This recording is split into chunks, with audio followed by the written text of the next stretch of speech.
தமிழக அரசின் சின்னங்கள். தமிழ்நாட்டின் பறவை மலகுல புள்ளா. தமிழ்நாட்டின் விலங்கு வயாது.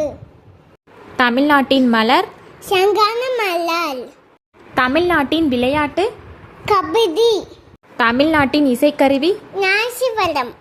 தமிழ்நாட்டின் பாடல் தமிழ்தாய் வாட்டு. தமிழ்நாட்டின் மொழி தமிழ்மொழி. தமிழ்நாட்டின் மரம் பனைமரம். தமிழ்நாட்டின் பழம் பழப்பழம். தமிழ்நாட்டின் நடனம் மதுரையாட்டியம். தமிழ்நாட்டின் உணவு இட்லி சாம்பார். தமிழ்நாட்டின் உடை வேட்டு சட்டை. தமிழ்நாட்டின் வீர விளையாட்டு ஜல்லிக்கட்டு. தமிழ்நாட்டின் முதலமைச்சர் ஸ்ரீமுகன் ஸ்டாலின். தமிழ்நாட்டின் சின்னம் ஆனை கோபுரம். உங்களுக்கு பிடிச்சிருந்தா நம்ம சேனலை லைக் பண்ணுங்க, ஷேர் பண்ணுங்க, மறக்காம நம்ம சேனலை சப்ஸ்கிரைப் பண்ணுங்க. பாய்.